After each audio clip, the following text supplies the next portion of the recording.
Good morning and welcome. Yes, we're live. Good morning and welcome to Sunrise Daily. I'm Nelta Ibi. Good morning and welcome. I am Bukola Koka. Amaya Makine, good morning and welcome to the program. We'll begin this morning by giving you a repeat broadcast, so to speak, of the President's speech at the UN General Assembly. Of course, those of us who are aware would know that the UN General Assembly, the 78th, is happening, and the theme is rebuilding trust and reigniting global solidarity, accelerating action on the 2030 agenda and its sustainable development goals towards peace, prosperity, progress, and sustainability for all. As we all know, the President of Nigeria addressed the UN General Assembly yesterday. Here are excerpts. Assembly. Mr. President, Head of State and Government, Secretary General, distinguished delegates, ladies and gentlemen, on behalf of the people of Nigeria, I congratulate you on your well-deserved election as the President of this session of the United Nations General Assembly. We commend your predecessor, His Excellency Chaba Korochi, for its able stewardship of the Assembly also. We also commend His Excellency Antonio Guterres, Secretary General of the United Nations, for his work seeking to forge solutions to humanity's common challenges. This is my first address before the General Assembly. Permit me to say a few words on behalf of Nigeria, my country, on behalf of Africa, my continent, regarding this year's theme. Many proclamations have been made, yet our troubles remain close at hand. Failures in good governance have hindered Africa, but broken promises, unfair treatment, and outright exploitation from abroad have also exerted a heavy toll on our ability to progress. Given this long history, if this year's theme is to mean anything at all, it must mean something special and particular to Africa. In the aftermath of the Second World War, nations gathered in an attempt to rebuild their war-torn societies. A new global system was born. And this great body, the United Nations, was established as a symbol and protector of the aspiration and the finest ideas of humankind. Nations saw that it was in their own interest to help others exceed the rubbles and wasteland of war. Reliable and significant assistance allowed countries emaciated by war to grow into a strong and productive society. The period was a high watermark for trust in global institutions and the belief that humanity had learned the necessary lessons to move forward in global solidarity and harmony. Today, for several decades, Africa has been asking for the same level of political commitment and devotion of resource that described the Marshall Plan.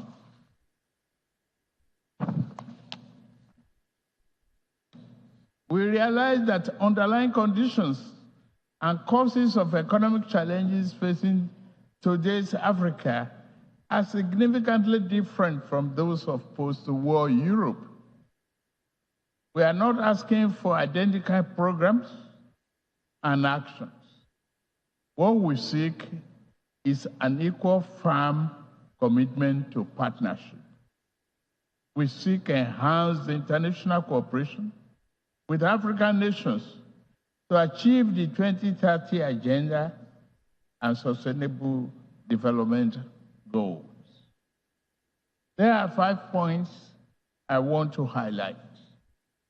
First, if this year's theme is to have any importance at all and any impact, global institutions, other nations, and their private sector actors must see Africa as a development priority, not just for Africa, but in the interest of us all as well. Due to both long-standing internal and external factors, Nigerians and Africa's economic structures have been skewed to impede development, industrial expansion, job creation, and the equitable distribution of wealth. If Nigeria is to fulfill its duty to its people, I know, and the rest of Africa, we must create jobs and the belief in a better future for our people. We are pushing for that.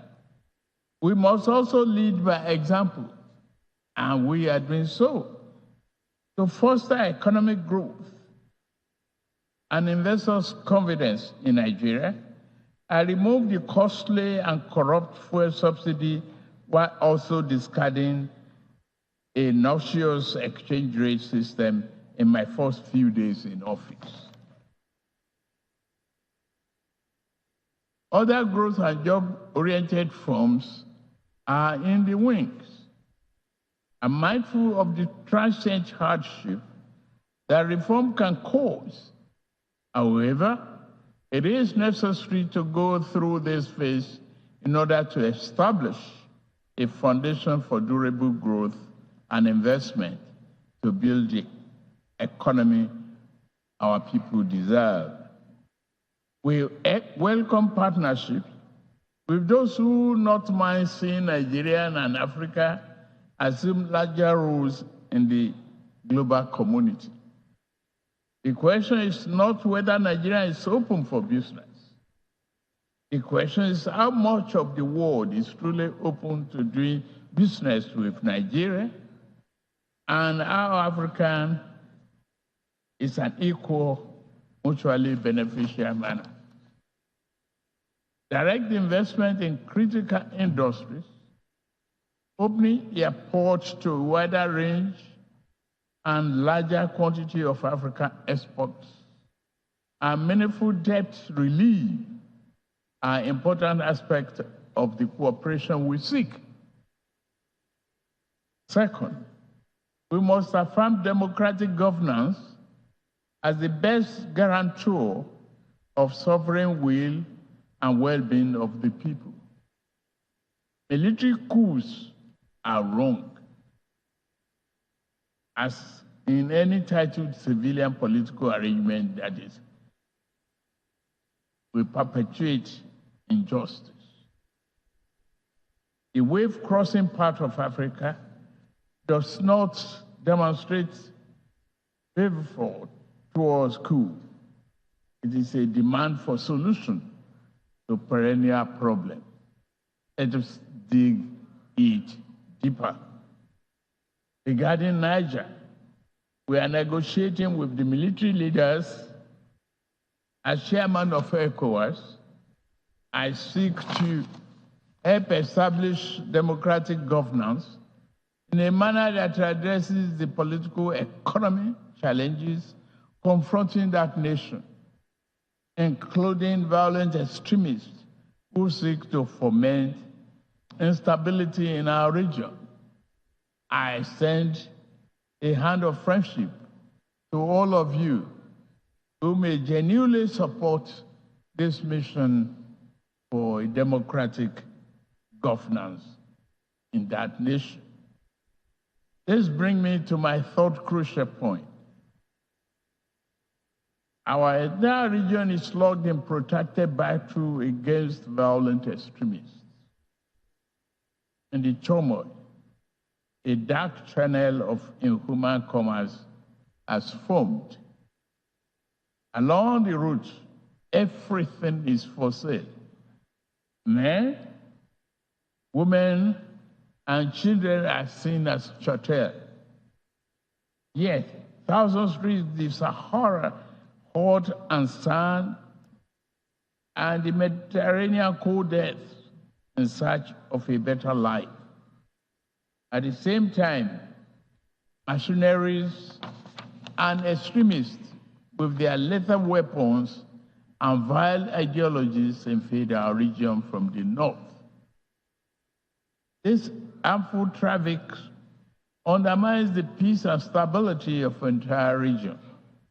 African nations will improve our economics so that our people do not risk their life to sweep the floors and streets of other nations. We also shall devote ourselves to disbanding extremist groups on our turf. Yet, to fully contain this threat, the international community must strengthen its commitment to arrest the flow of armed and violent people into West Africa. The fourth important aspect of this global trust and solidarity is to secure the continent's mineral-rich areas from plundering and conflicts. Many such areas have become catacombs of misery and exploitation. The Democratic Republic of Congo has suffered this for decades. Despite the strong UN presence there, what happened? The world economy owes the Republic of Congo much, but gives her very little. The mayhem visited on resource-rich areas does not respect national boundaries. Sudan, Mali, Burkina Faso, Central African Republic, and the list grow on and on and on. The problem also knocks at Nigeria's door. Foreign entities are baited by local criminals who aspire to be petty warlords have drafted thousands of people into servitude to illegally mine gold and other resources. Billions of dollars meant to improve the nation's economy now fuel violent enterprises. If left unchecked, they will threaten peace and place national security at a grave danger. Given the extent of this injustice and the high scales involved, many Africans are asking whether the phenomenon is by accident or by design. Members' nations must reply by working with us to deter their farms and nationals from the 21st century pillage of continent riches. Fifth, climate change severely impacts Nigeria and Africa. Northern Nigeria is honored by desert encroachment, founded from the north. All are arable lands. Our south is pounded by the rising tide of coastal flooding and erosion. In the middle, the rainy season brings flood that kill and displace multitudes. As I lament death at home, I also lament the grave loss of life in Morocco and Libya. The Nigerian people are with you. Please note that. African nations will fight climate change, but must do so on fair and just terms. To achieve the need popular consensus, this campaign must accord with overall economic efforts. In Nigeria, we shall build political consensus by highlighting remedial actions which also promote economic good. Projects such as Green Wall to stop desert encroachment, halting the destruction of our forests by mass production and distribution of gas burning stoves, and providing employment in local water management and irrigation projects are examples of efforts that equally advance both economic and climate change objectives. Continental efforts regarding climate change will register important features if established economies were more forthcoming with public and private sector investment for African preferred initiatives. Again, this will go far in demonstrating that global solidarity is real and working. As I'm about to close, let me emphasize Nigeria's objective accord with the guiding principles of this world body: peace, security, human rights, and development. In fundamental ways, nature has been kind to Africa, given abundant land, resources, and creative and industrious people. Yet, man has too often been unkind to a fellow man, and this sad tendency has brought sustained hardship to Africa's doorstep. To keep faith with the tenets of this world to this body and the theme of this year's assembly, the poverty of nations must end. The pillage of one nation's resources by overreach of farms and people of stronger nations must end. The will of the people must be respected. This beautiful, generous, and forgiving planet must be protected.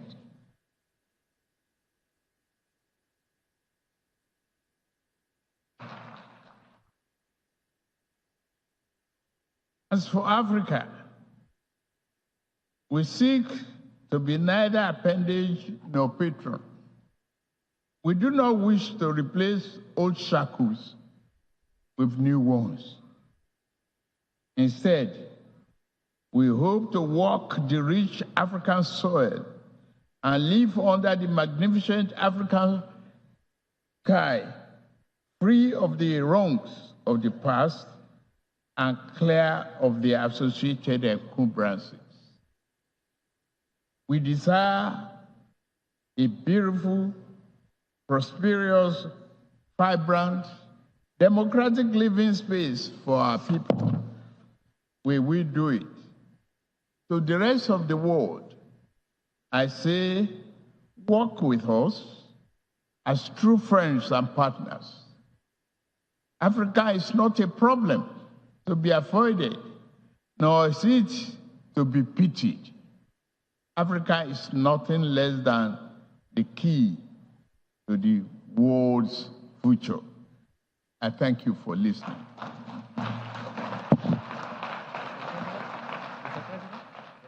That's President Bola Tinubu at the UN General Assembly, the 78th, and of course, it's quite a lot to take away, but one of the stories we led with is Africa does not wish to replace old shackles with new ones, as the president at UNGA 78. Quite a lot to take away, wouldn't you say? Yeah, interesting, Ayo, from talking about the need for, the West to see Africa as an equal partner, just as, the same background for building Europe, Africa is also seeking, those partnerships as well. And that's quite instructive for me if you consider that, the continent, men of the continent, built industrial Europe during the era of industrialization. Their sweat and their blood, built Europe. But then again, is Africa also presenting a united front on many of those issues that particularly President Bola Tinubu raised, when you consider that he also talked about violent extremism in Africa, and how those countries on that corridor, particularly in Europe, must help partner with the rest of African countries in the Sahara, in the Sahel, to combat the influx of light weapons fueling extremism in that corridor. The question you would ask is, those countries, are they on the same page in terms of, are the reasons for coups and for violent extremism? If they are not on the same page, then, how do they proceed, to be on the same negotiating table with countries in Europe, to check that? There's also, the subject of climate change that the president also raised. And you can also look back at home and see that there are some efforts being made, particularly with the building of the green wall that is assisted by China. But in terms of, other responses to climate change, is Africa, well, let's start from home first. Is Nigeria, proceeding with those developmental efforts that will complement, the efforts to tackle climate change?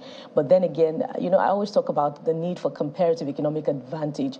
There are other natural resources that Nigeria must tap into, but balance it with efforts to tackle climate change and still, shore up revenue back home. And those natural resources are not necessarily green, but Nigeria is lower in terms of carbon emission footprints back home. There's so many other areas to touch, but let me allow Enti to weigh in on this.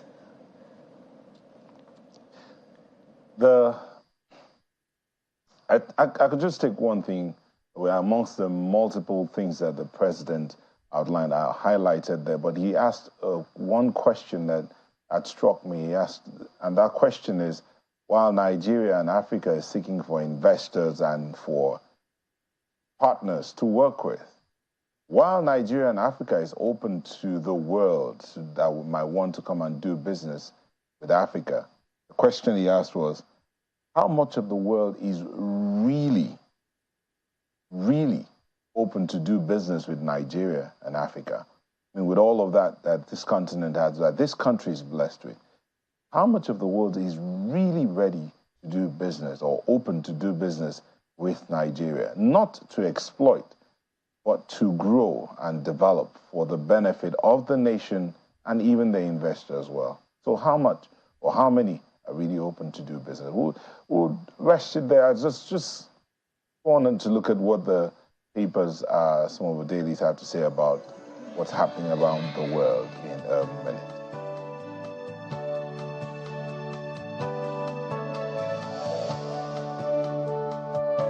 President's speech at the UN General Assembly, but I'll start out with a look at the Tribune and the lead with this other matter. Yes, the president is out there at the UN General Assembly talking about things, democracy, democratic governance, and the importance of allowing democracy to thrive. And some of the things that are happening here that might test that statement. Atiku Abubakar Obi filed 86 grounds of appeal at the Supreme Court. That's what the Tribune, Nigerian Tribune, is leading with on their front page. That story continues on page 16. They want the Apex Court to nullify Tinubu's victory at the PEPC, that's the Presidential Election Petition Court. It continues on page 16. Our silence, not an act of cowardice. That's that matter between the former President Olusegun Obasanjo and the traditional rulers in Oyo State. They say their silence is not an act of cowardice. But just below the nameplate, most Nigerian politicians are destiny destroyers, not helpers. That's coming from Bishop Fakbe. But I'll rest it there from the Nigerian Tribune. Will be Daily Independent this morning, which chose a slightly different path. Atiku asks Supreme Court to declare him president. Lists 35 grounds for nullification of presidential election petition court judgment. Obi urges Apex Court to nullify Tinubu's victory. Also, the Labour Party candidate filed 51 grounds of appeal. So collectively, that will be 86 grounds of appeal. Yeah. And right under that, you see CSOs ask Akpabio to resign over alleged sham impeachment plot. What's brewing there? You find out on page 7 of Daily Independent. There's just one rider there that provides an insight. Say action targeted at pitting senators against Tinubu. Right under that one also, bordering on health, diphtheria outbreak worsens in Kano, Borno, Bauchi, as ascribed to doctors. It's also a page 7 read. What's happening with the health systems in those states? Let's leave it there for Daily Independent. The Daily Times has something a little more concerning on its front page this morning, and it literally calls out the National Assembly. OPS, as the organized private sector, accuses National Assembly of stifling businesses chasing away foreign investors. Whoa. Says it's in Supreme Court with legislative arm over summons, invitations, and guess what? Mum's the word from National Assembly. The details of that continue on the inside pages. And one more story. No increase in fees for returning AAU students. That's according to VC. Find the details of that on page 4. That's the Daily Times newspaper this morning. And indeed, let's go on to look at Daily Trust. And Daily Trust leads with this one. Again, gunmen ambush security operatives, burn corpses in Imo. That's what Daily Trust is leading with. 8 soldiers, police, civil defense among victims. Police launch manhunt, panic grips residents. Governor charges security agencies. Then this other one, Katina Monarch breaks silence over compulsory retirement. That story, you have to pick up the Daily Trust and read on page 13. 20,000 schools, 907,769 classrooms needed for out-of-school children. That's coming from UBEC. Quite a lot of work there that needs to be done. And that's it from Daily Trust newspaper. The next here is This Nigeria, which also shows a completely different path, albeit very, very concerning. Listen to this. Bloodbath in Imo as gunmen kill 8 soldiers, policemen, others. Set bodies ablaze. That's the beginning of the riders. Burn patrol vehicles. Uzodinma vows to fish out killers of Imo JTF operatives. You find details on page 6 of This Nigeria. What's happening, particularly when you consider that the governorship election in that state is just weeks away. Well, let's go above the nameplate now to see this one. Just beside the nameplate, rather, FCTA to prosecute owners of abandoned properties in Abuja after demolition. Well, particularly those abandoned properties where debts were recorded. Who takes responsibility for that? And under the big story, lastly, legal fireworks continue as Atiku Obi appeal PEPC judgment at Supreme Court. That's also on the inside pages, page 10 to be precise. Let's leave it there for This Nigeria. Business Day has this one on its front page. It's a big story on the front page of the paper. Cardoso faces Naira inflation interest rate hurdles. No doubt something concerning. Story continues on page 30 of the paper this morning. And also remember that the president mentioned in his conversation with the president of South Africa something around solid minerals. Well, there's an analysis on the front page of Business Day why Nigeria's solid minerals sector is crawling. Details of that and more on the front page of Business Day. Yeah, and probably the last one we'll take here is the Guardian newspaper. It says, Tinubu seeks better deal to end extremism, Africa's exploitation. That's the lead on the Guardian newspaper. You see that picture of the president superimposed on the UN General Assembly chamber. Below that, you have Angoyo APC members pelt Ganduje entourage with sachet water. Why? What's going on? Go check out news page 6 or thereabout, I think. Yeah. So you'll find details of that on news page 6. Then, family demands incident report, repatriation of passenger that died aboard Egypt Air. That matter is still not clear. I mean, it just broke that a Nigerian who was on Egypt Air passed on, and another story there of another Nigerian who passed on. Again, justice being sought, and protests that happened across in Oyo, I think Ibadan or thereabout, for Mobad. All eyes on the judiciary. Atiku approaches Supreme Court to void PEPC's judgment on presidential poll. And this other matter, we took a story one time of a woman who, some victims of organ disappearance in Plateau State. But see this one, a 12-year-old boy with missing intestines dies at Lasut. It's at the bottom of the Guardian newspaper there. And with that, we end the look at what some of the dailies had to say. We'll be back in a moment to begin our conversation. Don't go away.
Welcome back. We'll start off our conversation on Sunrise Daily this morning with a look at the president's speech at the UN General Assembly, the highlights of that speech, all that he talked about. And we have joining us from New York, the Chief Executive Officer of Connected Development, joins us virtually from New York, Hamzat Lawal. Thank you for joining us, Hamzat. Oh, thank you for having me. Good morning. And it's good to know that you could stay up and talk to us about this. Let's start off with that. You heard the president's speech at the Chambers of the General Assembly. What's your takeaway from there? First, I think Mr. President spoke not only on behalf of Nigeria or the sub-region, but he spoke on behalf of the continent. He spoke in solidarity of issues happening in Nigeria, in West Africa, and across the African continent. First, he talked about how we can have more shared prosperity, talking about inequality and how we can ensure that wealth actually trickles down and equally distributed from global north and global south. He talks about sustained partnership and open to doing business, but also doing business in a way that Africa benefit from that business. He talked about climate change, setting on course an ambitious climate agenda. First, he talked about broken promises around climate change, where world leaders in Paris had committed $100 billion annually to support countries like Nigeria and other African countries that around mitigation, adaptation, loss and damages and technology transfer. You know, he talks about solidarity in the case of our neighbor and other countries around the West African region where military juntas are toppling democratically elected government, and, you know, expecting an olive arm from the global north to get support and working as the chairman of ECOWAS to explore diplomatic means to bring him back democratically elected government to this country. You know, he talks about prosperity and opportunities for young people. He talks about governance and why Africa is backward. And for me also, maybe to wrap up, he talked about debt burden, you know, so it's really key, because if Nigeria must enjoy an economic growth, we must ensure that our partners from around the world reduce this debt burden, or even eliminate this debt burden, because currently we're carrying a huge debt burden as a country. And as a new administration, he's talking about how can we get debt relief so that we can then use resources generated within our country and also get support to put Nigeria on a pathway to achieving the sustainable development goals. So it's so if in summary, one could say that the president basically was looking at from the present into the future. No need to look at the past. Yes, definitely. And even if he's looking at the past, he's taking lessons from the past, where we cannot afford to do the same thing again, where we cannot afford to make commitments as world leaders and then break those commitments. Because the theme of the UNGA talks about, public trust and also solidarity. And we know that even amongst world leaders, they don't trust themselves, because over the years, over decades, they've made commitments, they've made promises, and no one have really kept to those promises. So yes, Mr. President was bold, Mr. President was courageous, and he was very specific. There was no ambiguity in his speech to world leaders in the General Assembly in New York, here in the United Nations. Okay, Hamza, just hold on a moment there. My colleague Ayo has some assignment to carry on real quick, and then we'll come back to you on some other things that the president talked about. That question, for instance, how much of the world is ready to do business really with Nigeria and Africa? We'll be back to you shortly. Let's Ayo come in here. Ayo. Well, interestingly, we are continuing that same conversation here with Adeni Ikuno, who is a researcher and public affairs analyst. Thank you so much for joining us this morning. I appreciate the privilege of the invitation. Well, perhaps speaking in the same vein, Hamza has started with his own takeaways from the president's speech. What are yours? Well, I think it's important to do a general assessment of the speech. There's a tripod of assessment in political communication. The first will be the content of the speech. I give him 9 over 10. The chronological presentation, 7 over 10. Then in terms of, what he intends to see from that, I definitely would think I give him another 8. So that's the general assessment of that. But when you talk about the specifics, if people listen to him carefully, he indicted Africa first with regards to the things that the continent has not been able to do. But he indicted the West on 3 accounts. The part one of the last of what he said was broken promises. He talked about outright exploitation. And I'm very happy that he was able to put his point across in that regard to say, quite frankly, we're aware of the issues and let's speak to it. And that, I think, is what is expected of somebody who is the leader of the regional body. You should be able to speak truth to power. And such opportunities don't come except you find yourself in the exalted offices and the past that accompanied that of a president. So I think that is one thing that he has done. But at the same time, we need to understand that the 78th UN General Assembly, it is towards the 2030 Sustainable Development Goals achievement, which is very key. If you did a very careful study of the SDG goals, you must agree with me that the first talked about no hunger, the second, end poverty, the third, good health, the fourth definitely looks at qualitative education. If you come to 5, gender inequality, if you go to 10, it talks about reducing inequities. Agenda 1 to 17, nothing has about security. There's no word called security there. You have justice, you have peace. And if you look at it... how about 16, which talks about collaboration and peace and security? I have to say this. When you speak to issues of peace, you have to speak to issues that decisively end wars. If you look at those who trade in ammunition, the first 4, the U.S. accounts for 40% of global trade in ammunition. Russia about 16 or 17%. France is third in 11%, and of course China at about 5.7%. If you look at this aspect of what has actually destroyed the continent, because President Bola Ahmed Tinubu did not only speak as Nigeria's leader, he spoke on behalf of the continent of Africa. On record, over 200 coups have happened in Africa. About 83 of that have succeeded. And every of the coups we have been prosecuted by arms imported from across the Atlantic Ocean. And this is a very key discussion, because if we're talking about the quartet of what the president also mentioned, he talked about peace, he mentioned security, development, and of course he talked about development. He talked about, more or less like the economy. It must be noted here that none of the things said specifically can result in anything impactful if we don't actually look at how we can break off such things that continue to allow wars. Then I also appreciate one thing in his speech where he said, the West, you try paraphrasing him, the West should endeavor not to continue to what, more or less keep Africa in subterfuge, which is very key here.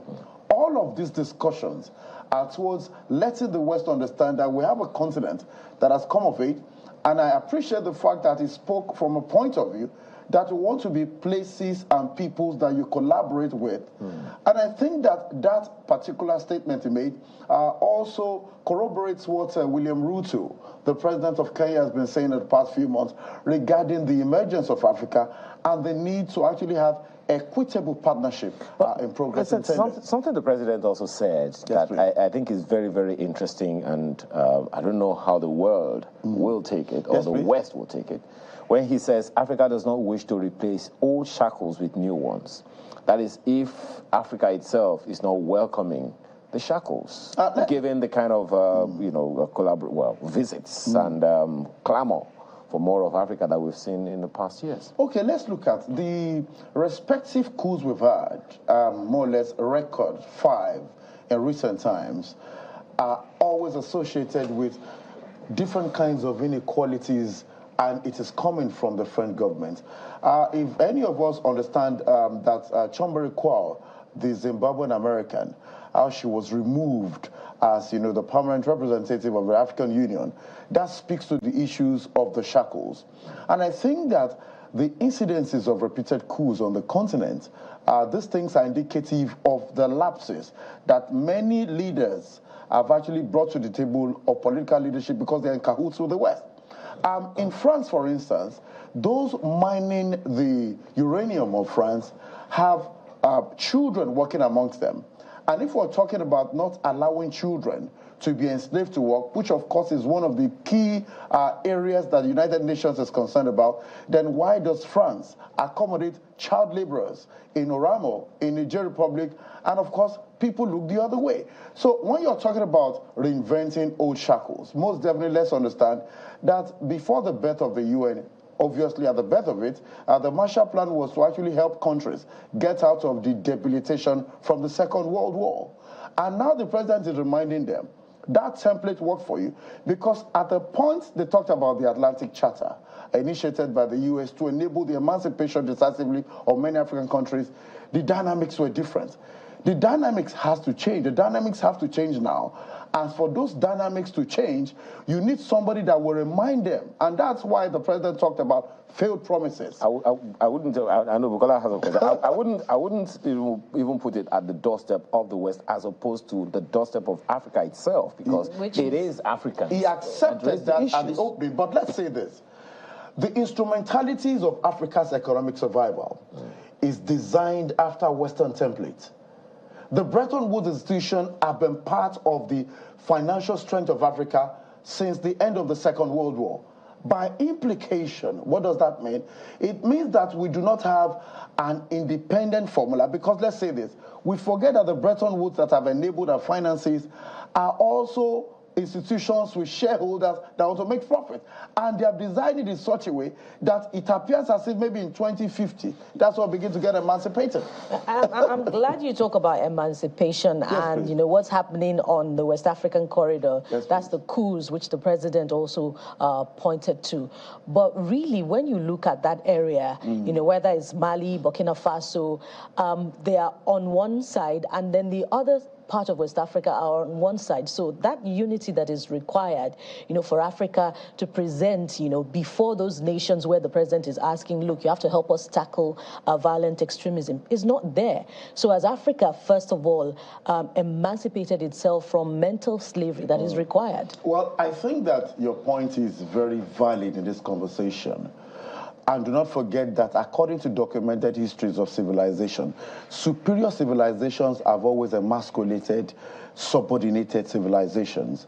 You'd agree with me here that if you look at the incidences of coup across the former Francophone regions of Africa, you'd agree that as much as those countries want to really free themselves, you can't do that because even, for instance, in Nigeria Republic, you have about 1,500 gendarmes there in Africa. For instance, after the military personnel took over, they instructed Sylvain Ite, the ambassador of France, to leave. France had the temerity to tell them, he's not leaving, we listen to Bazoum. President Bola Ahmed Tinubu spoke on that issue regarding allowing this continent decide for itself. And I think that it is key for us to understand that many things that have affected us really are things that we should have spoken as one against, but we still have a lot of things tied to their teters. Let us look at a situation where you have somebody tell you that all the profits you make or the monies you make must be domiciled in their central bank, and the country itself, called France, is the one that has a right of refusal if you discover any new mineral. And you find out that when such statements are made or certain pacts are signed, AU, ECOWAS, the regional body, and African Union, of course, often some don't speak to this because they feel these are independent territories. But let's look at it. The hypocrisy of the West is really beyond words. The first person that actually presided over Niger as a president was there for 14 years. One of the things that the West must do to show us that it is ready to allow Africa thrive is at the slightest observation or confirmation of a despot in power, you should do an immediate severance of your ties. But if you look at all of this, look at Gabon, for instance, father and son. France continued to deal with them. If France was willing, ditto many other Western countries, to allow Africa thrive, then at the moment somebody altered, for instance, the constitution to want to stay in power, ditto Alassane Ouattara, such things must be spoken against, and even the United Nations member countries that are truly democratic should begin to speak to such, so that we can know that for Africa, it's a democracy or nothing else. Talking about, the hypocrisy of the West, I wonder if, that finger will not point back home as well when you consider that even outside the premises of the venue of the meeting, you find Africans protesting. You'll see that, the protesters are carrying placards against bad leadership in Africa. And I'm coming to you now, Mr. Yusuf, what exactly, is Africa doing about leadership deficit, and how will it count against, the speech of the president where he's canvassing for debt relief and, equal measure of export from Africa?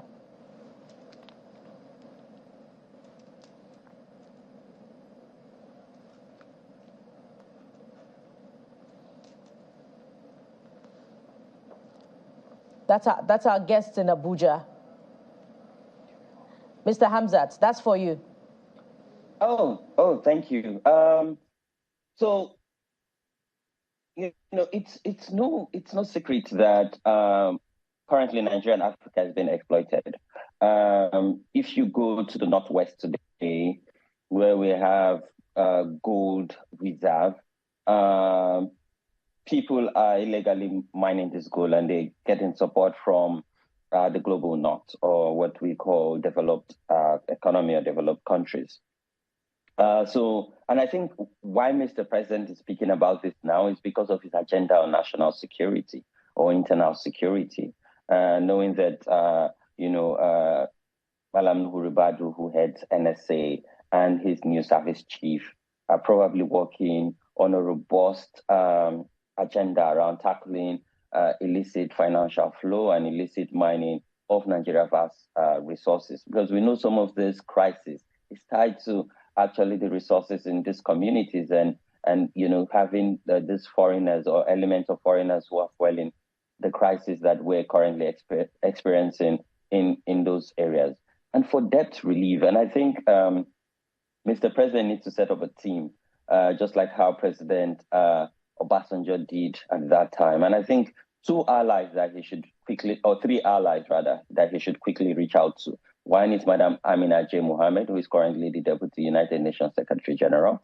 The other is Madam Ngozi Okonjo-Iweala, who is currently the Director General of World Trade Organization.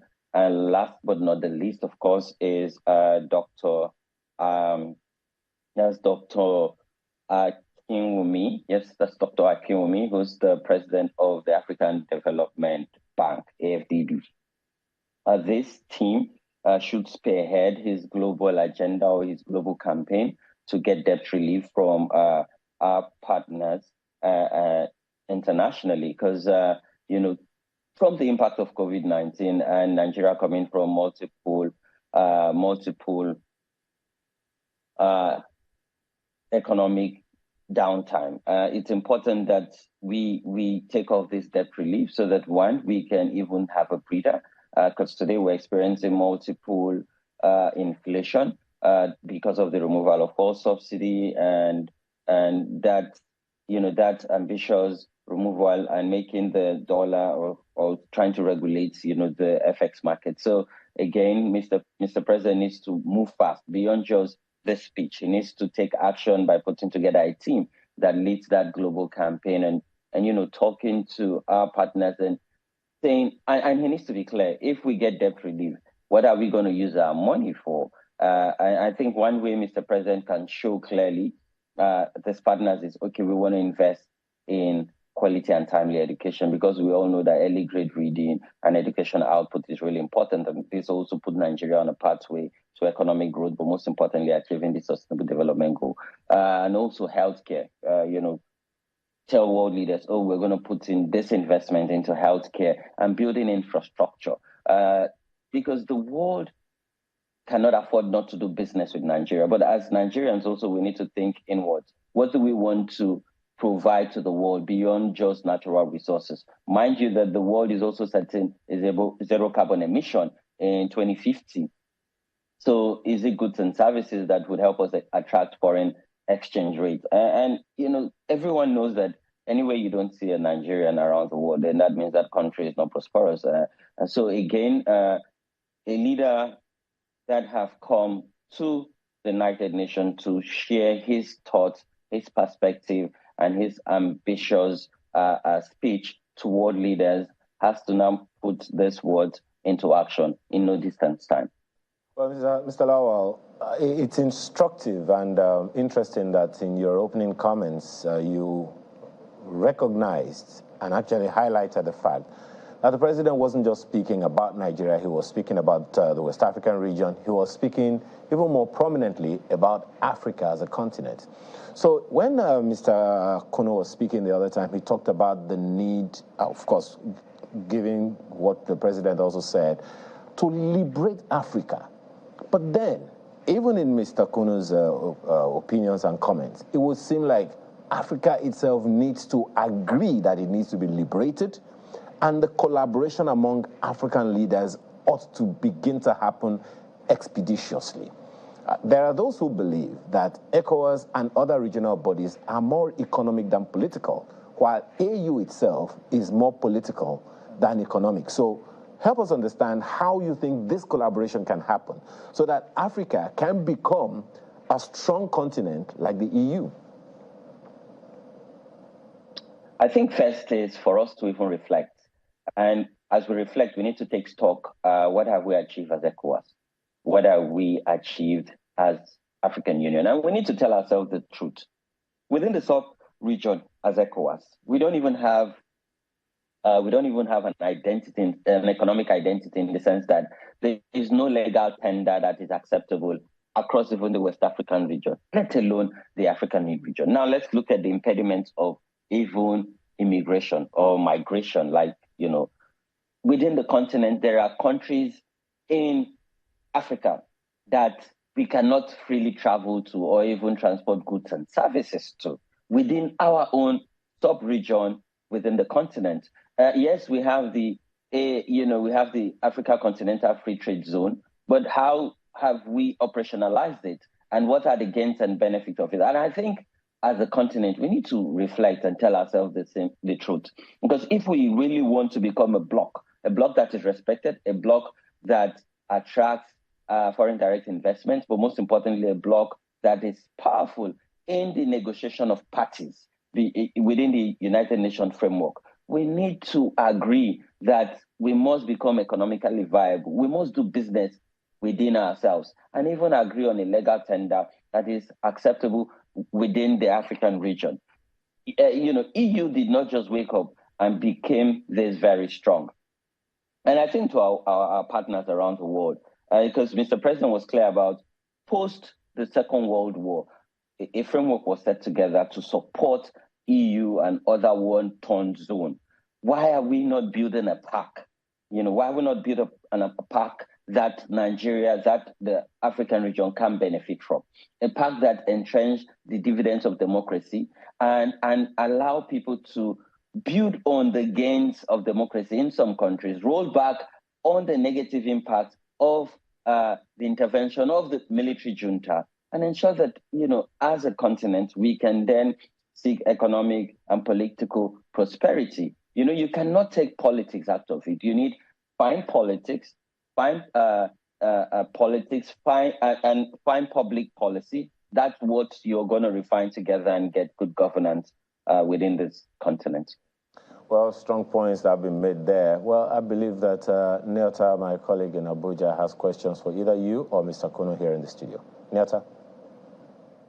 Yeah, I do have questions for Lawa and Mr. Kun, but let me start off with Lawa. That matter, you were talking earlier about learning from the past and looking into the future.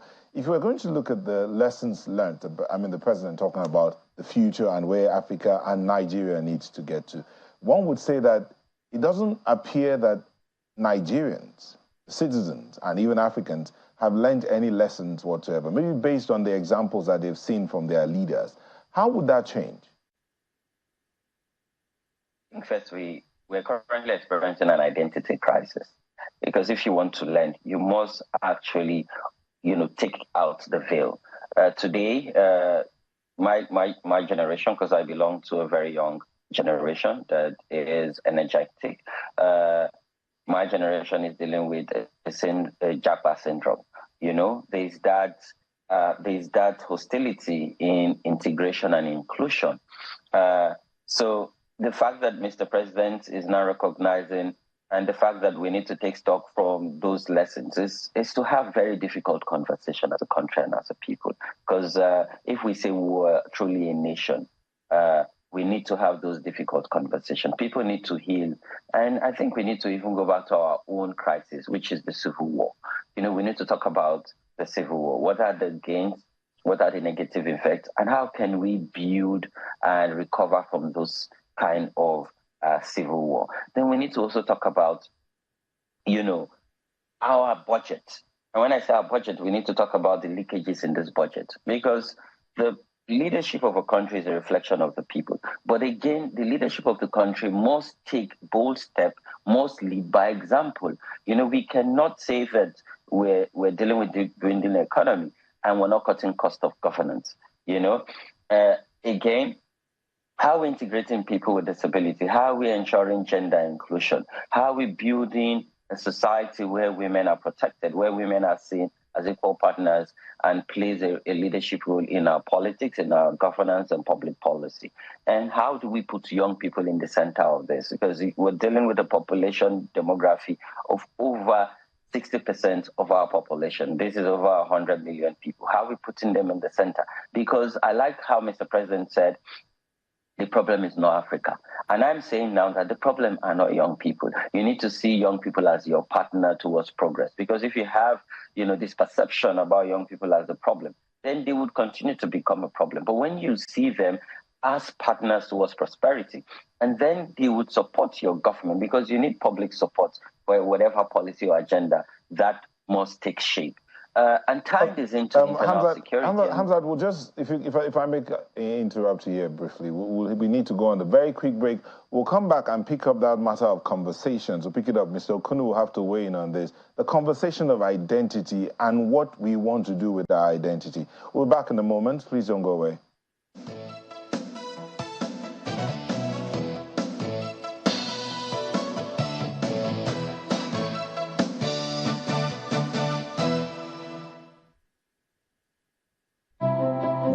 passionate about two things in Nigeria.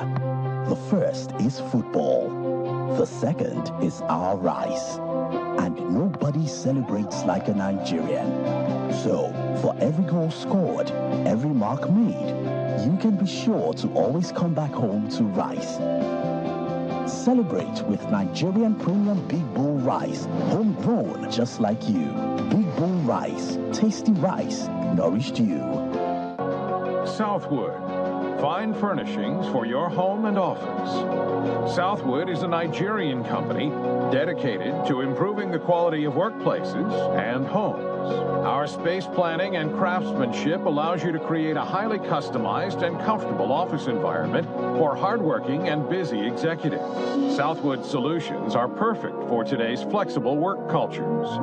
Teamwork, transparency, collaboration. A well-designed and comfortable work environment is proven to increase productivity and morale. Our elegant home furnishings provide the ultimate in comfort and quality. Southwood, furnishings that shape your world. Visit us today at southwoodnigeria.com. Email us at furniture@southwoodnigeria.com or call 0700 Furniture.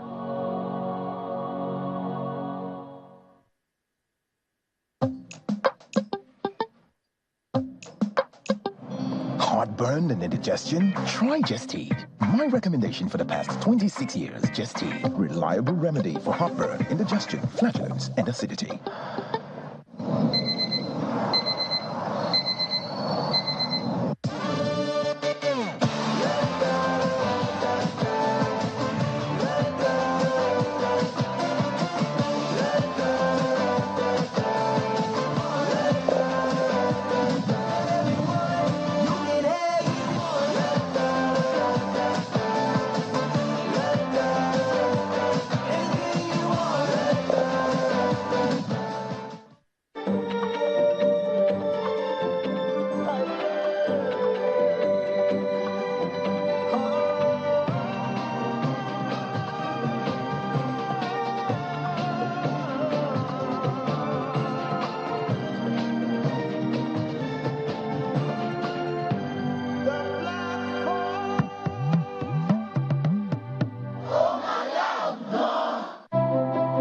Passionate about two things in Nigeria.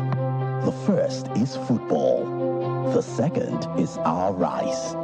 And nobody celebrates like a Nigerian. So, for every goal scored, every mark made, you can be sure to always come back home to rice. Celebrate with Nigerian Premium Big Bull Rice, homegrown just like you. Big Bull Rice, tasty rice, nourished you. Are you passionate about changing your country for the better? Do you think you can make this change with a profitable business? Here's your chance to win a grant of 30 million naira, mentorship from an industry expert, and access to an exclusive network of business leaders. We are looking for ambitious, dedicated social entrepreneurs to take part in our exciting new business competition show, Fund It Forward. To apply, go to www.funditforward.tv. Fund It Forward, a channel's original series.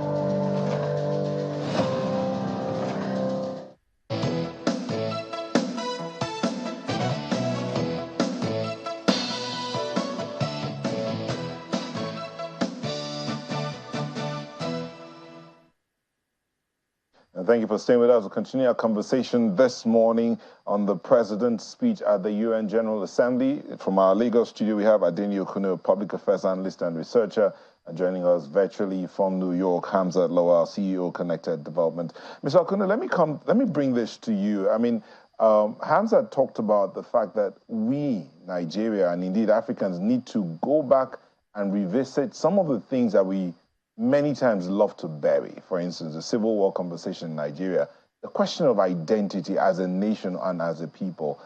What's your take? Because he feels that unless that is done, all this highlights or the high points of the president's conversation about moving Africa and Nigeria forward may never happen.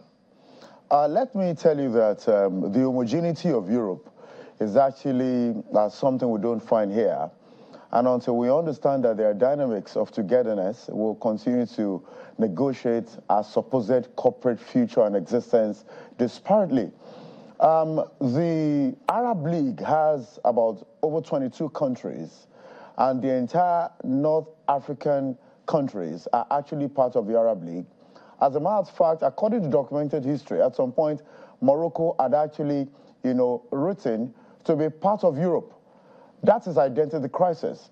A country on the continent of Africa negotiating to belong in another continent, whereas its geography is within Africa. That is one part. In 2019, the ECOWAS body wanted to do something regarding the currency issue that Hamza talked about. That was supposed to be the eco currency.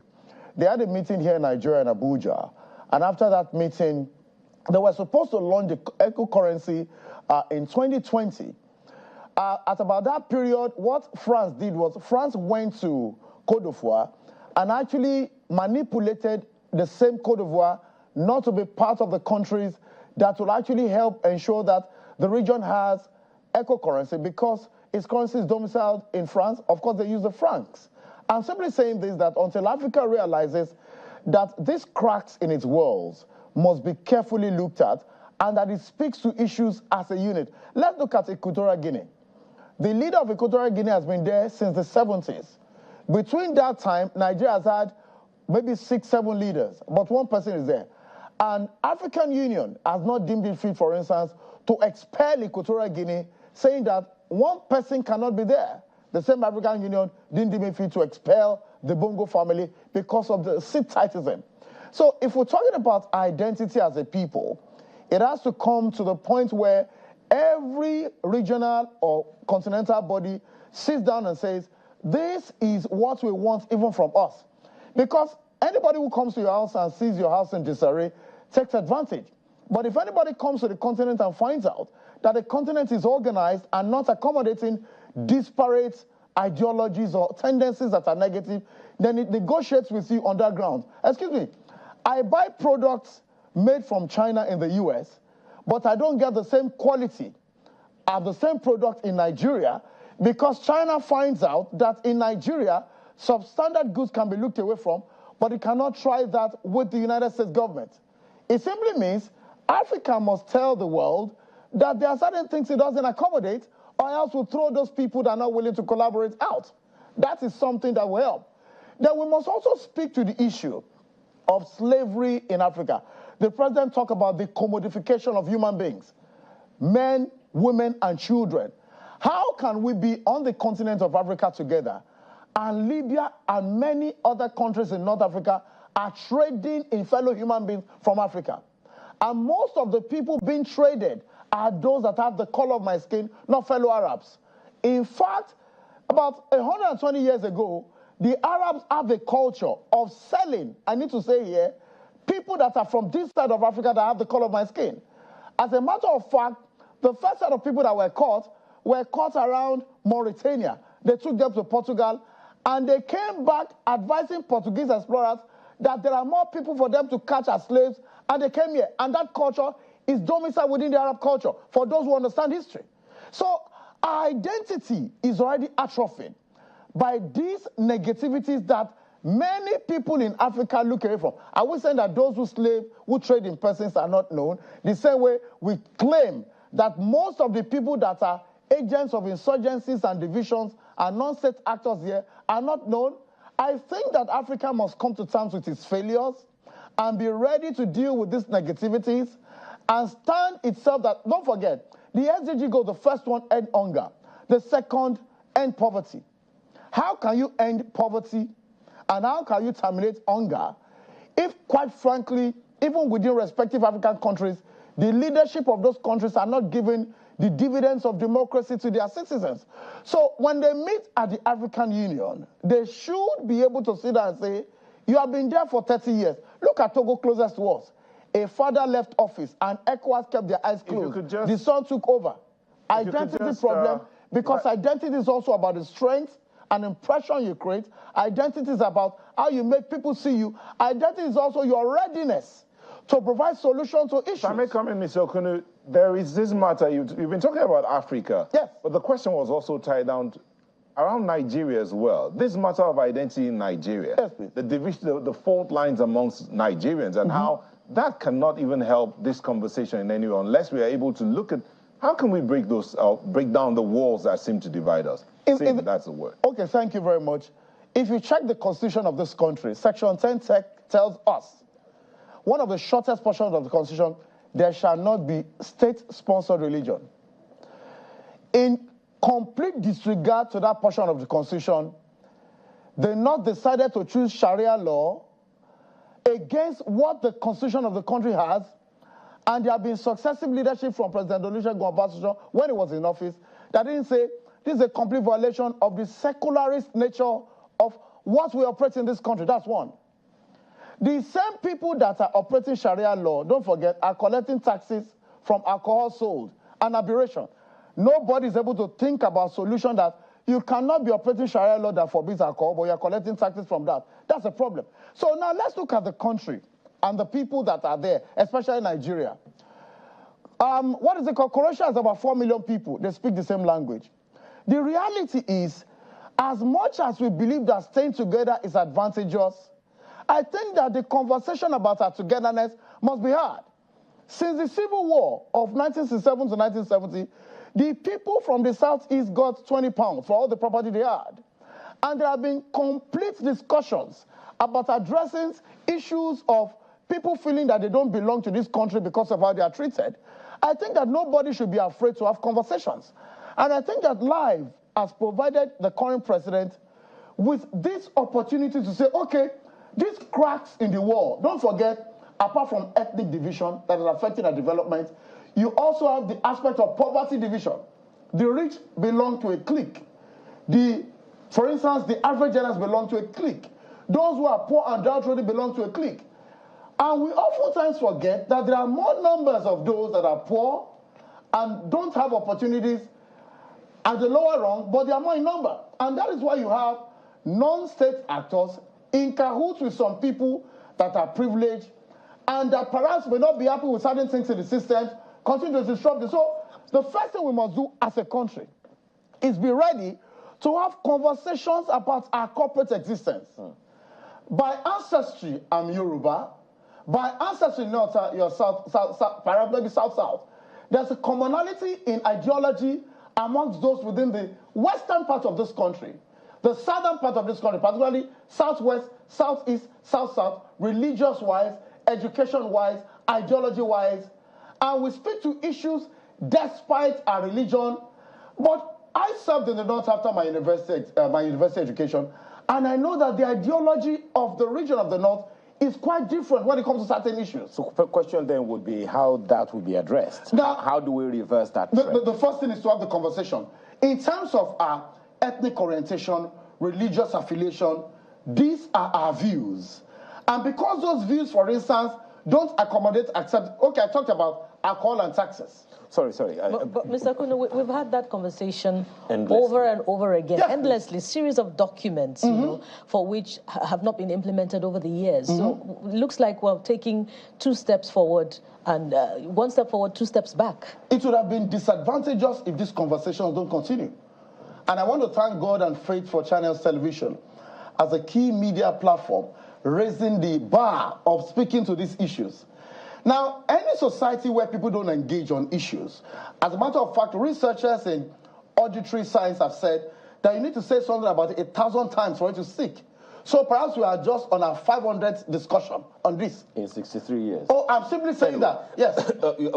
Speak to some of the things that... Yes, because this is all around the conversation. They're all connected. That's true. The president raised, you know. And, you know, one thing that Neta asked you, which Hamza also spoke to, is the need for that collaboration, that unity among African leaders. It is possible. Now, if that is not happening within each country, how can it happen at the continental level? I'm very happy that the president, again, has taken the opportunity to speak to these issues. And I'm also happy they are corroborating the need for that conversation by this televised program. It's a consolidation of ideas that become an outburst of solutions. And in civilized climes such as ours, conversations lead oftentimes to solutions. I think that those who are listening for the president also understand at this juncture that we are raising issues of speaking to the divisions that are obvious, first in our country, across the region, and of course on the continent. Don't forget, I have re-emphasized here this morning that ECOWAS needs to actually readdress how it considered those that are sit-tight leaders in their country and say, we will immediately expel you. If you are not able to conduct elections over 2 terms, maybe 5 years, maybe 4, immediately the entire body stands against you. I think if every leader understands that, then that will happen. That's number one. Number two, poverty is endemic on this continent. And it is quite antithetical to the abundant resources we have here. And I think that for every leadership across this continent is to come clean and be ready to show the peoples that we are transparent enough to let you understand that we have these resources and we're able to provide solutions. Hamza talked about not just providing resources or not just providing raw materials or natural resources. We must also learn to understand the need to explore the entire value chain of what we have. If we check the continent of Africa, we don't trade with one another up to 30-40%. But even within the US or Britain, the trade amongst those people is even more than some of the things they get from here. It means we also must consider intracontinental trade so that we can actually be strong. So we're talking ensuring that poverty ends, ensuring that there's food on the table. But of course, we also have to bring into this discussion social welfare. But you cannot do that without data. The president told the governors, give me data on those that need to be given assistance. We've not seen data, but rice has gone out. We've not seen data, 2 billion has gone out. How do you address this issue without data? We've not had election in over 10 years. And it's supposed to be every 10 years. In the absence of, the common identity, eco-currency, accountability and leadership, which are key issues that we need in Africa, the president also talked about something significant when he recalled history, that gave rise to the Bretton Woods institutions and the United Nations that rose to the occasion for Europe with the Marshall Plan. He's saying we're not asking for the same, level of programs, but we're asking for political commitment. So how do we approach that in the absence of all these key factors that we require? We have to look at the mirror. The Nigerian community is the one that provides, for instance, a document, individual. There's a Wale Adebayo, the one who is actually with the United Trade Bureau. Only recently, Adeni Ikunu sitting here was among 3 Africans that provide recommendations for the United States Trade Bureau, just to be able to know how we trade with them. Only me, Nigerian, amongst maybe 2 others. The rest are from the West. Why? It means that we have enough to give to the West in terms of knowledge, in terms of direction, in terms of know-how. It means, therefore, that this country and Africa must begin to harness its resources so that oftentimes it can negotiate on its strength and not on its weaknesses. And then the biggest resource that Africa has is certainly its people. We could continue this conversation, Mr. Okuno, but we are completely out of time. I really appreciate the privilege of coming here. Adeni Okuno is a researcher and public affairs analyst. Thank you so much for your time. Thank you. I appreciate the invitation. But Nyata, you were speaking to Hamza the other time, and he mentioned something about young people. I'm wondering how we'll be able to fully engage African youths long term to ensure that whatever gains we have today, we don't lose without properly engaging them. Nyata. Yeah, Hamza, you heard that question from Ayo. How are we going to engage African youth so that the gains that have been gotten are not lost? Well, first, we need to invest in history. You see, it's really sad and unfortunate that at one point there was a conversation about military rule in Nigeria's in uninterrupted democracy for the past 20 years.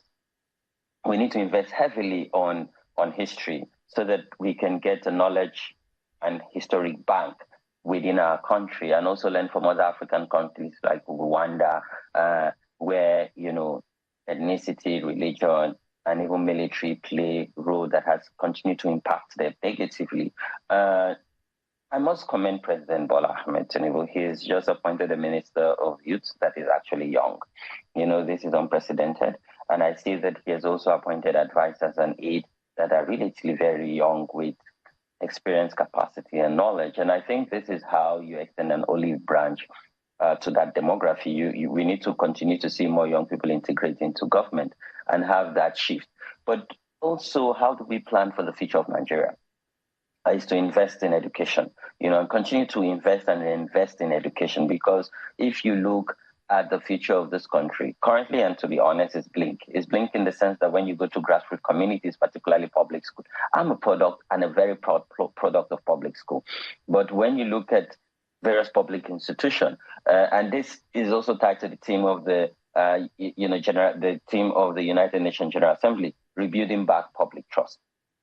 We can only use public institutions to rebuild trust. We need to invest in our education, in our public institution. And maybe to wrap up my thought is to bring Nigerian police in the center of this. You see, what we have is the Nigerian police force. I think we need to change the name to the Nigerian Police Service. I say this because, everything is about perception, and the name that one's bear inspires the kind of perception that the people see them as. I know President Bola Ahmed Tinubu is committed to strengthen public institutions, but Nigerian police force is key and is central to all of this, because this in most grassroots communities, what they see as a sense of government or governance is a Nigerian police. There is no place in this country where you don't have a Nigerian police outpost. So it is key that one, their remuneration is reviewed upward. We provide them with resources for training, for equipment, and we safeguard them. We cannot afford to continue to lose the lives of Nigerian police.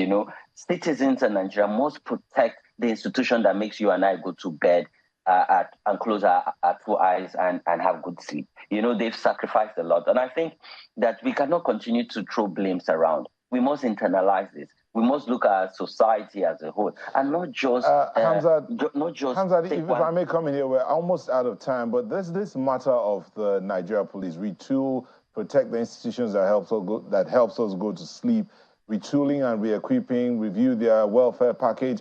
There are those who would argue that it would be a lot of work, because it will require a mindset retooling. That means retraining the entire police force. And not just about equipment, using equipment and all that, but mindset. It will require recruitment of new people with a different training curriculum. And this would take a long while. What do you advise should be done? So first, President Bola Ahmed Tinubu said, I asked for the job and I'm up to the task.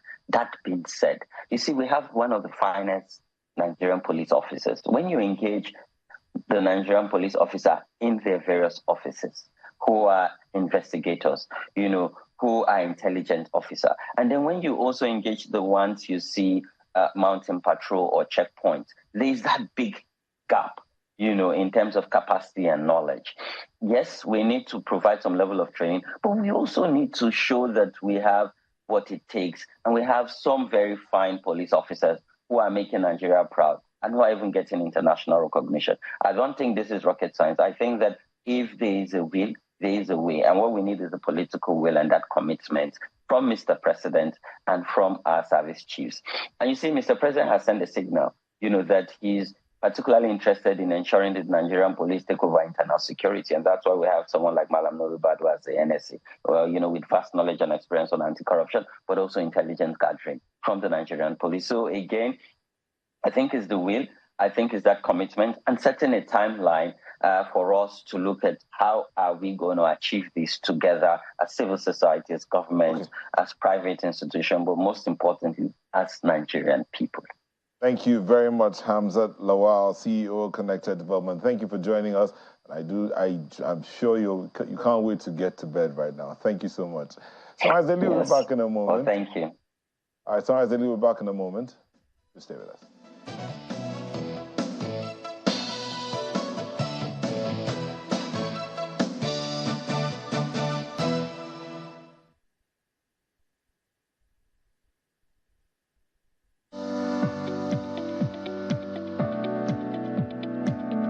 The Duchess International Hospital caters to every aspect of a family's health needs, a one-stop shop for maternity and child health services, emergency medicine and critical care, medical and surgical subspecialties, dental and eye care, and a range of other subspecialties and services, all available at a single location right here in the heart of Ikeja. And it really doesn't matter if you're paying out of pocket using your HMO or private insurance. We focus completely on providing that world-class affordable healthcare for all the family at all times.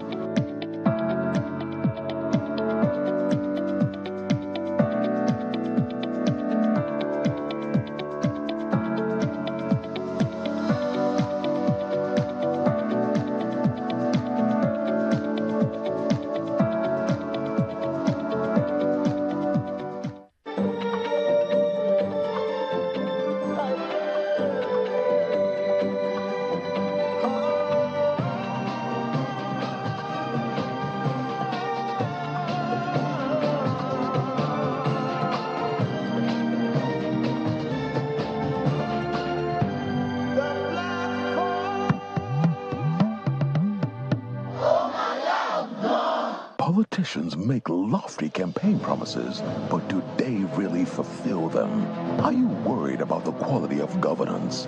Do you know how to hold your public officers and politicians accountable? As a Nigerian, do you even know your rights? Many questions begging for answers, but don't you worry, we've got you covered. We bring you Democracy 101 in 5, your reliable and easy-to-digest guide on citizens' rights, government's responsibilities, rule of law, holding government accountable, and all things democracy. Democracy is more than elections. The real essence of democracy is what plays out after the elections. Democracy is about making government work for you. Watch Democracy 101 every weekday at 7:55 p.m. and Sundays at 8:55 p.m. on Channels Television. Democracy 101 in 5 is an initiative of UNGA Africa with support of the UK Foreign and Commonwealth Development Office, FCDO. Southwood. Fine furnishings for your home and office. Southwood is a Nigerian company dedicated to improving the quality of workplaces and homes. Our space planning and craftsmanship allows you to create a highly customized and comfortable office environment for hardworking and busy executives. Southwood solutions are perfect for today's flexible work cultures. Teamwork, transparency, collaboration. A well-designed and comfortable work environment is proven to increase productivity and morale. Our elegant home furnishings provide the ultimate in comfort and quality. Southwood, furnishings that shape your world. Visit us today at southwoodnigeria.com. Email us at furniture@southwoodnigeria.com or call 0700-FURNITURE.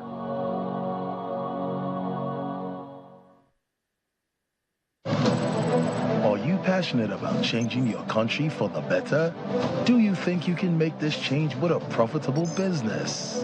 Here is your chance to win a grant of 30 million naira, mentorship from an industry expert, and access to an exclusive network of business leaders. We are looking for ambitious, dedicated social entrepreneurs to take part in our exciting new business competition show, Fund It Forward. To apply, go to www.funditforward.tv. Fund It Forward, a Channels original series.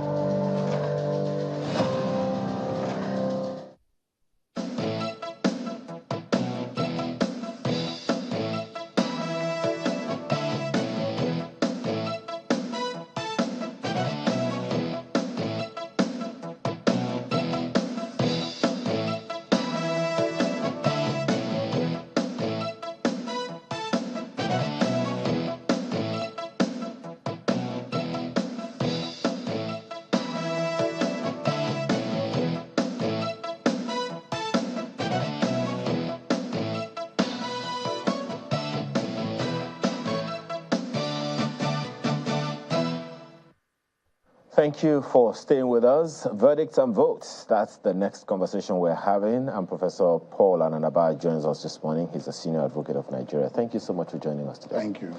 If you don't mind, a quick view or two on the previous conversation. Something there are two guests talked about, the need for African leaders to take the lead by ensuring that they can regulate the duration of offices of state-type governments or heads of states on the African continent. How do you see that happening, legally or democratically speaking? Well, we don't have that problem in Nigeria, and we're not likely to, because our constitution is very clear on tenure. So, but for some African countries, their constitution may allow them, and some of them are military in nature.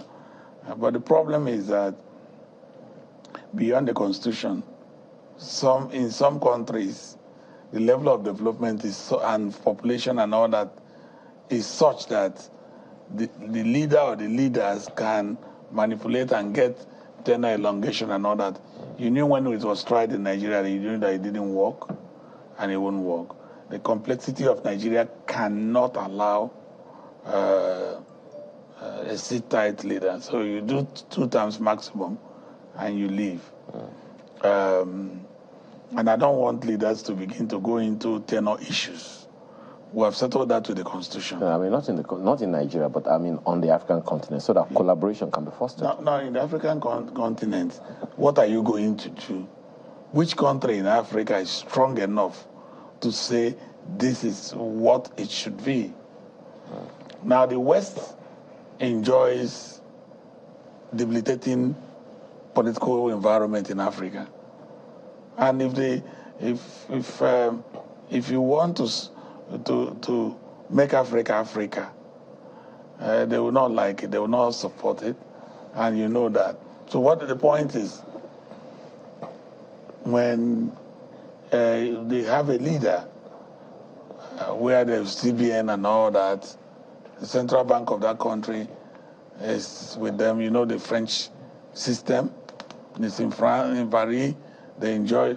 The leader can go on, even if the citizens are suffering.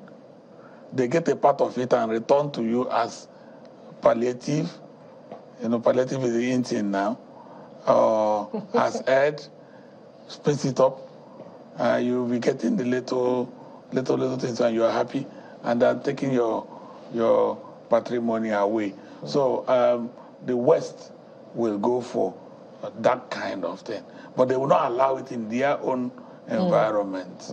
The question is, how long will Africa continue to... From the time Nkrumah, Patrice Lumumba, them saw it.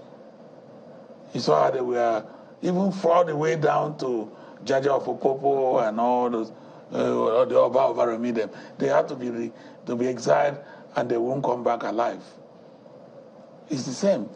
It's just that it's a bit refined. The question is, how long will Africa allow the exploitation to continue? But let's leave that for some other time. Let's leave that for some other time as we make progress to verdict and votes. Your candidate has filed 51 grounds of appeal, and the candidate of the PDP has also filed 35 grounds of appeal.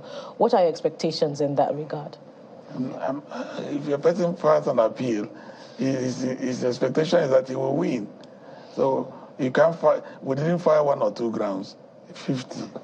It means that if any one of them is upheld, then we are serious. But that's not what I want to discuss.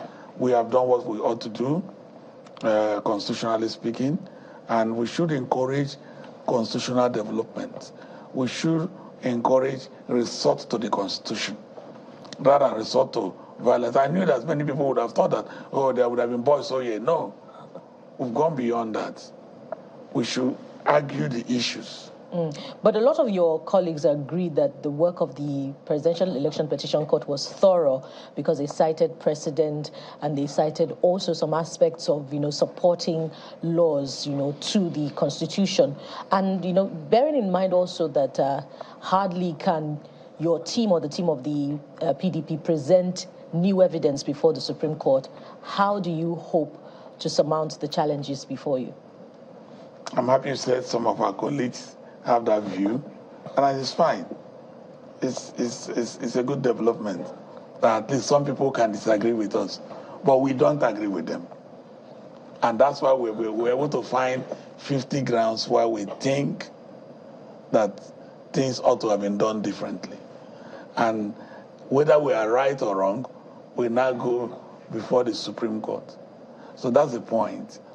And we need to be commended for being able, in a place where our colleagues are thinking that there's nothing, we have been able to find 50 grounds why we say, no, there are 50 reasons.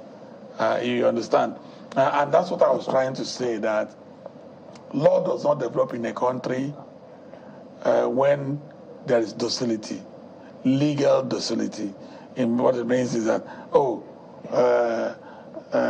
the PEPC has said, oh, that's fine. No, the law will not develop that from that. The law will develop if we put the law to legal scrutiny and legal, except those who are saying it are saying that the Supreme Court cannot do anything. If they are saying so, we will also disagree with them. This is a 5-man panel. We are now going before a 7-man panel.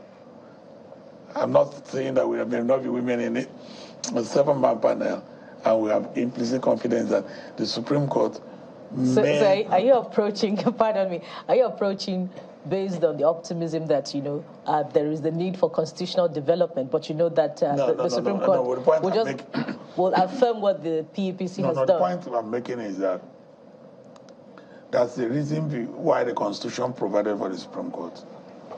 And we have not come with 1 or 2 grounds that you will say, this doesn't seem, you only have 2 complaints. If we have multiple complaints, I'm not saying that. It means that we have also done our thorough work in scrutinizing the judgment. 2 people can be looking at the elephant, can be touching the elephant and saying different things. Well, certainly. The point that we are making is that from our own point of view and our resources available to us, we have been able to find 50. And we're optimistic that the Supreme Court will be dispassionate in looking at it. And the Supreme Court can go either way. Yeah. 86 grounds in all between the PDP and the Labour Party. Are there any of these grounds that were presented or not presented before the PEPC? Those are grounds those are the arguments that can be canvassed as we go to Supreme Court. The point we are making remains that what you may look at from in us over 700 pages of judgment, where I like this analogy where we say that a businessman that drives through the street of Lagos will say, what a city, full of businesses, everything can be turned to money, business. Another person in first place I say, how scanty this road is. What kind of road is this? So it's a question of depth, question of interest, question of focus. We are firm and we are moving on. Are there some of those grounds out of the 51 that you'd like to, emphasize, touch upon? No, I wouldn't, because I'm a member of the legal team, and our opponents are not here to reply. So that would be unfair. Okay. But you wouldn't think that a team of lawyers will just draft grounds that are not grounds. Okay. Well, that sounds very pregnant. But there's something that you said about your expectations, being a legal practitioner, senior advocate of Nigeria, a member of the inner bar, as you say, at that. And the confidence that you expressed that this will help to strengthen the judicial processes in the country. But then speak to this. Now speak like you are not part of the entire system. There are those who feel that when I win, there is justice. When I don't win, there is no justice. Well, how do you respond? More people will feel that way. You know, and that's why the judiciary needs to be independent, neutral, and non-partisan. And then this confidence must be rooted in the legal system, in the judiciary. And then it has a psychological restraint from doing self-help. When you win, or there's judgment in your favor, your first psychological reaction is that, fine, the judiciary is the best. And that's why, that is the reason behind the appellate process. It is in the appellate process that we begin to see the other man that lost, we will be saying, this judgment you have is a fluke, either because of legal grounds or merit or some other grounds. Now, mostly the politicians, they are more happier when they win. And that's why they will tell you, go to court. Isn't the lawyer also happy? The lawyers may be happy because will be problem. Maybe I speak advisedly. You know, if you are doing a case as a lawyer, you ought to have done case analysis. If you bring a brief to my firm, we will subject it to case analysis. So we have an idea whether we will win or not. Because the law is, the judicial precedent is there. Even though most of those precedents are no longer reliable in our legal system today. You can get a decision this way today, and it goes this way. But in a classical legal system, in the Nigerian space, you will find that you can determine with certainty what the principles of law, what the Supreme Court has said over these points clearly. Okay, Prof, I'd like you to weigh in on this one. Well, I'll told the path of Ayo as an independent individual of the inner bar. Yeah. It seems like the candidate of the PDP is very firm in his resolve to upturn the case at home, and then he has approached a U.S. court and asked it to compel Chicago State University to produce documents, information, or objects on the president to permit inspection of same. And it appears that the U.S. court has ruled now compelling the State University to do likewise. Yeah. How does that impact on the case at home? I'm not in the PDP legal team. You see, the law is, at the Supreme Court, the court it looks at justice. They look at justice. They can overrule themselves. They can take any procedure. There are provisions in the Supreme Court rules and the Supreme Court Act that allows them to even discard everything, get to the root of what is just, and take a decision. But even at that, even if the PDP candidate and its party get fresh evidence, they can't tender it before the Supreme Court, can't they? Can they? I'm not going to take arguments here. But I know that that's why I told you that you cannot buy the Supreme Court. You cannot. And our Supreme Court has done well over the years. Okay. Well, they will look at the matters as they come. You cannot wake up and then say, oh, the Supreme Court can do this, cannot do this. No. You are not talking about Court of Appeal or the High Court. You're talking about the Supreme Court. That's why they're supreme. They're supreme because they will look at, they can raise some issues on their own and say, what about this? So then speak to us, before we go to another issue. How do you react, or how does it sound to you when some legal practitioners impugn the judiciary, particularly the integrity of court judgments or even the Supreme Court? It's sad. There is that latitude to analyze the judgment of a court, be it the High Court, Court of Appeal, or the Supreme Court. But impugning the court or abusing the court or the judges is wrong. Is there a system within your industry? No. When a lawyer does that, he will be subjected to discipline. The point we have is, in our system, people hardly come forward to give evidence or to report formally. You see, your due process. Often we don't insist on due process. And for example, if there's an issue like that and someone wants to ensure that the due process is followed, the next minute one or two people are calling, you will be calling, please leave now, people from your community and all that. That's it.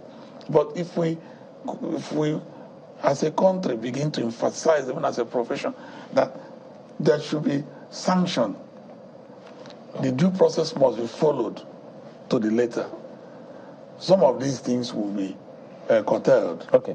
Now, you talked about the integrity of the judiciary and the supremacy of the Supreme Court.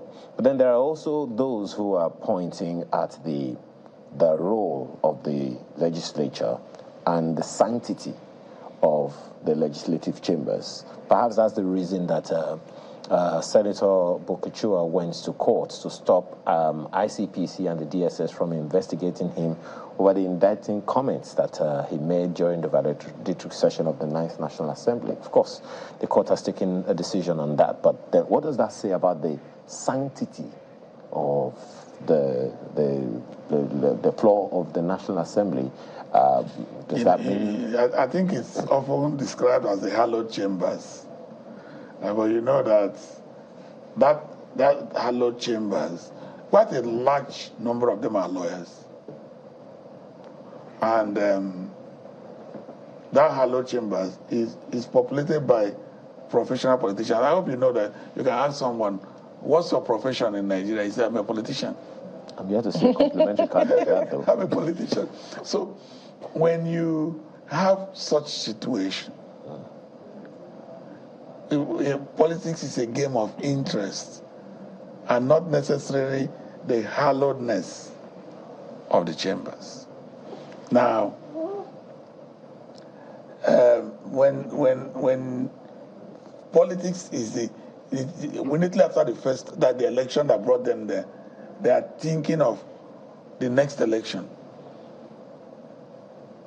It takes us back to the point that we have not gotten certain things right in our political system. The issue of political ideology being seriously taken has not taken root. Now, a Democrat is a Democrat. A Republican is a Republican. And that checks cross-carpeting unnecessarily. We are not patient. We only have political parties in name. You see a PDP person going to APC tomorrow, going to NNPP, going to ABGA, going to Labour Party. Those in Labour Party, for example, are they Labour principled? Are you with me? Yeah. If they say that do they accept Labour ideology? Those in PDP, are they Democrats? You get the point. Yeah. As long as we don't have that, even if you go to the Legislative Assembly, they are not talking based on the ideology and manifesto. They are talking based on, in this constituency, this is the party that will win. We'll cross over. And even the laws made to checkmate that under the Electoral Act. Well, you're not yet speaking, Prof, to the issue, really, because, there's that belief, just before we go to Abuja, there is that belief that whatever is said on the floor of the National Assembly is gospel. Is sanctity, and then so now I would rather ascribe that more to the hallowed chambers of the courts than to a gathering of politicians. So you believe that their office as politicians is, first of all, more profound or more visible than their office as senators. As senators. Which it's just like 6.5%. What are you? Which one? It's the same individuals you're talking about. Okay. Well, before we go to Abuja, Ayo, pardon me, Prof, weighing on this one, Justice Ekwo also ruled that the plaintiff, that's Senator Bolkachua, his speech on the floor is a confession of illegal acts, and therefore cannot be protected by Section 39, subsection 1 of the Constitution. So what aspect of the law has he breached there, and what's the punitive measure that it attracts? And also, more importantly, who should be taking a cue from the ruling of Justice Ekwo? The distinguished judge has made pronouncements, and you remember that action was just to stop security agencies from going in and bringing out facts and evidence based on which there may be prosecution or there may not be. So this idea, I'm happy that judges are speaking up. In the past, you find a politician obtaining an order, stopping security agencies from probing and all that. That's not correct. The security agencies are in the executive. They should be allowed to do their work. They also should not witch hunt. They should build the integrity of, yes, they are doing a legitimate thing. Okay. Nyota. Well, Professor Anaba, I was going to ask this question. So let me just read something here and then put the question. Leadership is the art of giving people a platform for spreading ideas that work. You said something about the issue of political ideology would seem not to be there. So we have the three arms of government, the executive, legislature, and the judiciary. And it looks as if the judiciary here is the leader, has become the leader of our political space, so to speak, helping to carve out a pathway for our political life as a nation. Sometime in Imo State, Governor Hope Uzodimma was fourth, and he went to the court and he was sworn in as governor. There are those who are wondering, can the judiciary be that leader that will set the pathway for our political life indeed, putting forth ideas that work for the good of the nation? Do you think that can happen? That's my question. There is a difference between what is and what ought to be. And I think this issue of what is and ought is what is playing out. The citizens believe that it ought to be this way. And the courts sometimes say, no, this is what it is. Let's not continue to vilify the courts. Once the courts are no longer there, where will we go to? Will you run to the legislature or to the executive? So that is not to say that the judiciary has run a perfect process all through. There have been issues of concern. There have been judgments that are controversial. And it's so all over the world. Well, ours, we have more because in one election cycle, you'll be getting up to 600, 700, 800 cases in the form of petitions, other pre or post-election issues. It puts so much weight on the judiciary. And it's just like when you're playing football, if out of the 90 minutes, 80 minutes is played within the half of a particular team, they either concede a goal or they have a penalty and all that. That's what you see. Let us start pulling back a bit. Let's take these electoral issues. Number one, we need electoral reforms. And I'll propose a few of them. If you don't want the judiciary to be so overloaded. Before I make that proposition, look at our Court of Appeals. How many election appeals are they going to hear? The regular court cases are also there. What do you want them to do? They are human beings. The pressure, they will not have all the time to look at matters. Look at the Supreme Court. How many cases does the U.S. Supreme Court take in a year? But now, they are going to take the presidential, most of the governorships, and all that. If you add that to the number of Supreme Court cases we have today, it's baffling. Cases filed in 2010 have not been heard at the Supreme Court, many of them. It has not got to their turn. That's 13 years. So that's the problem. Let us, who are Nigerians, who are politicians, begin to help the system also, reduce the burden. The legislature there should be a thorough amendment of the Electoral Act. The Electoral Act still is far away from what I think will bring that kind of way that you will now have fewer litigation and thorough determination. I'll give you an example of what I think should happen. I believe that we should move the onus of proof in electoral cases to INEC. That singular act will reduce election petitions by 50%. What does it mean? INEC conducts election. And after the election, it is the man who lost that will now go to tribunal. And from the decisions you are seeing now, everything he will do must be within 21 days in Nigeria. If he also wants INEC to come and give evidence in any part of it, he must bring that INEC person. He will swear to affidavit with the witness statement within 21 days. You know it is not correct. It won't work. I guess it sounds like you are calling for an adjustment of the laws. Also. Yeah, the amendment, yes. Okay, all right. So if we would do that and say, okay, INEC, 7 days after every election, there must be soft copies of every process. Nobody comes to you to say, leave, grant us leave to go and inspect or not. You are neutral. Okay. You are not a party. In our elections, INEC should no longer be a respondent. INEC should be an independent party.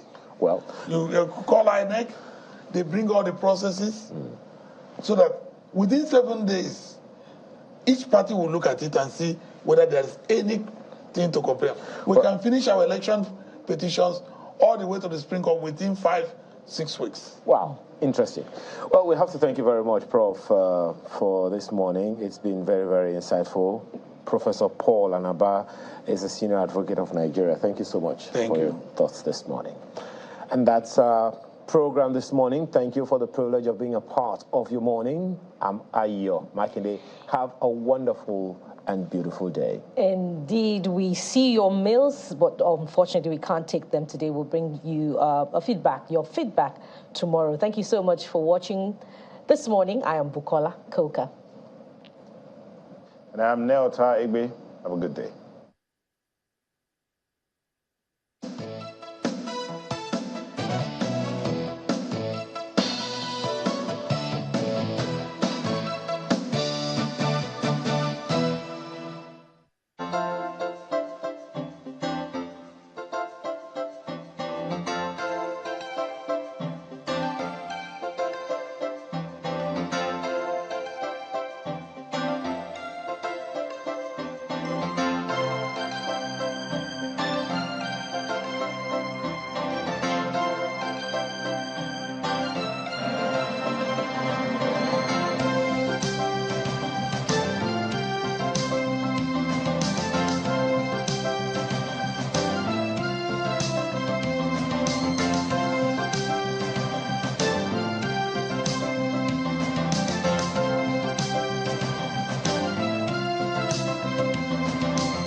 From the north to the south, east and west, Network Africa brings you news stories from all around the continent. With wide range in coverage, insights and analysis of special issues, we dissect Africa in its beauty and peculiarities. Network Africa tells the African story from the African perspective. Network Africa, weekdays at 4 p.m.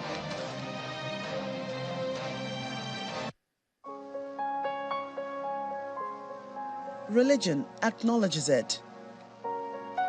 Science calls it fact. Man's survival depends on nature. Today's reality: war, pandemic, food scarcity, nature's way of fighting back. Join the Earthfile team every week on the journey to learn how to right the wrongs. At these times on Channels Television.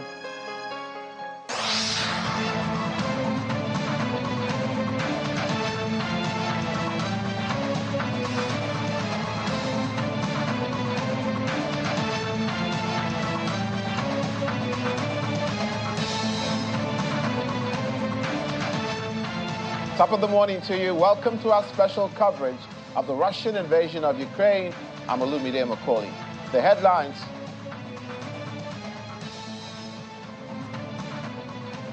In his UN address, German Chancellor Olaf Scholz blames Russia for the war.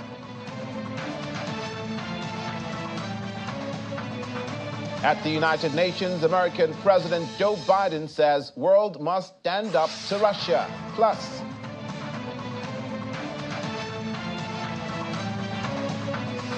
UK urges China to push Russia to withdraw from Ukraine.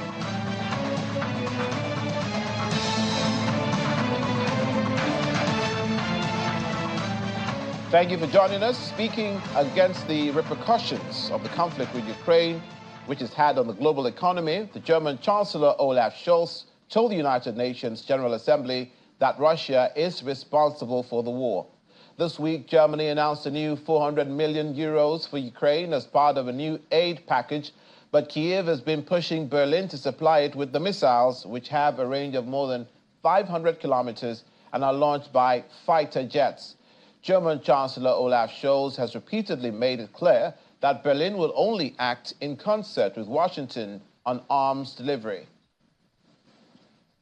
Verpflichtet haben. Fellow delegates, Germany's history holds many lessons about the dangers of such nostalgia. That is why we choose a different path when we joined the United Nations 50 years ago. The path of peace and reconciliation, the path of recognizing existing borders, the path of cooperation with all of you in the pursuit of a better, a more equitable world.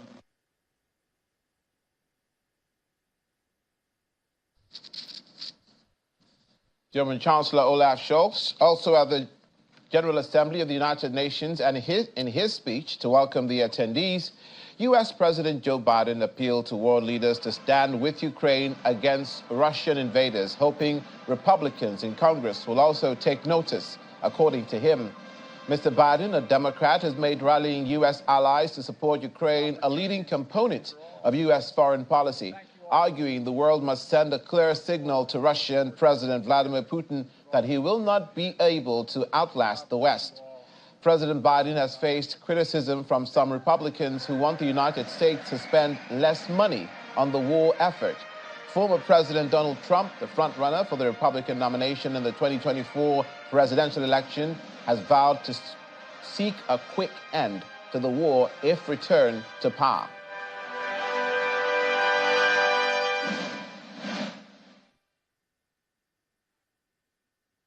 Ladies and gentlemen, we gather once again in the halls of history, with the whole world looking at us to lead, to prove ourselves worthy, to show ourselves capable of coming together to master the challenges of our time. Like our predecessors, we face a moment of great upheaval, a moment where basic principles like sovereignty, territorial integrity, universal human rights are being tested.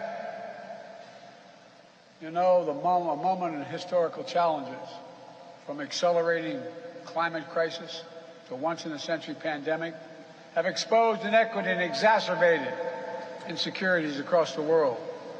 A moment where a member of the United Nations Security Council has launched a brazen and brutal attack against the people of Ukraine, attacks that go against the very character of the United Nations, against the very principles that have been the cornerstone of peace and prosperity since the first assembly 77 years ago. I stood before the General Assembly and asked my fellow leaders a question. Will we do what we must be done to address these challenges? Will we live up to the promise we've made to ourselves and to each other and to generations to come? There can only be one answer to those questions. We must. We must. We must. And because of all the leaders in this room, I know that we will. U.S. President Joe Biden. Meanwhile, his address to the annual gathering was the centerpiece event of his three-day visit to New York, which will include meetings with the heads of 5 Central Asian nations and the leaders of Israel and Brazil.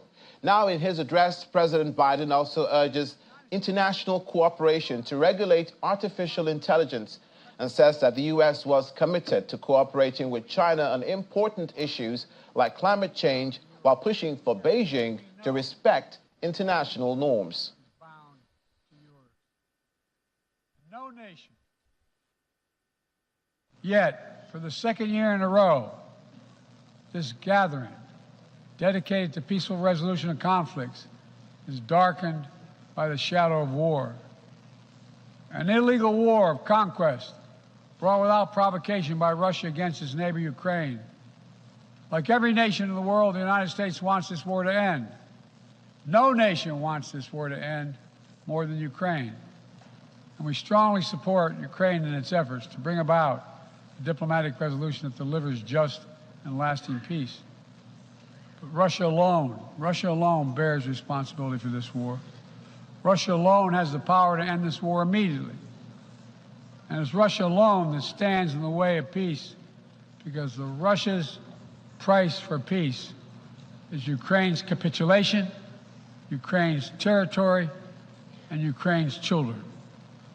Russia believes that the world will grow weary and allow it to brutalize Ukraine without consequence. But I ask you this: if we abandon the core principles of the United States to appease an aggressor, can any member state in this body feel confident that they are protected? If we allow Ukraine to be carved up, is the independence of any nation secure? President of the United States, Joe Biden. Ukrainian President Volodymyr Zelensky and Israeli Prime Minister Benjamin Netanyahu met on the sidelines of the United Nations General Assembly less than 2 weeks after the two leaders spoke to discuss ways in which Israel can support Kyiv in its conflict with Russia. The Israeli Prime Minister's office said in a statement the meeting was friendly and that Mr. Netanyahu was pledged or has pledged to continue to provide Ukraine with humanitarian assistance. The Ukrainian leader has previously urged Israel to demonstrate more open support for Kyiv and criticize its attempts to maintain an even-handed approach in the 18-month-long war. Israel has provided Ukraine with humanitarian and diplomatic assistance, but not arms. Ukrainian President Volodymyr Zelensky spoke about food supply at the United Nations SDG Sustainable Development Goals Summit on Tuesday. His wife, Olena, also attended the summit and spoke about Ukrainian children.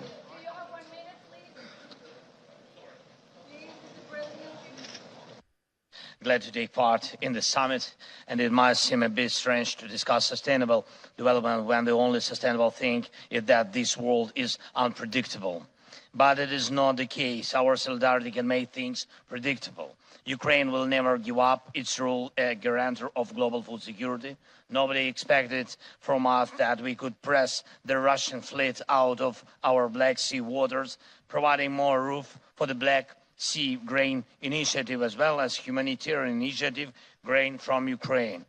And the results are truly remarkable. Ukraine food exports have reached the shores of Algeria, Djibouti, Egypt, Kenya, Libya, Lebanon, Morocco, Somalia, Tunisia, Bangladesh, China, India, Indonesia, Malaysia, Sri Lanka, Thailand, Vietnam, Iraq, Oman, Pakistan, Turkey, Yemen, and others. And the rows from intermediary ports have carried our products to Ethiopia and Sudan.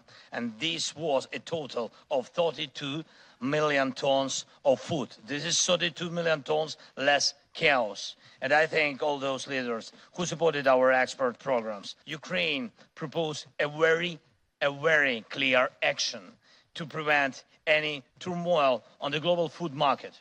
And we can establish hubs for millions tons of grain per year in especially sensitive areas. For example, in ports of Africa. And we already started to negotiate such possibilities. No matter what the problem is, cooperation can give decisions. And the world has all necessary resources to sort all problems out and at the same time to push the global development. Ukraine at war shows remarkable results. The world in cooperation can make so much more. Not talking, not waiting. Acts change the world. Acts. Acts translate goals into life. And the life we need depends only on us.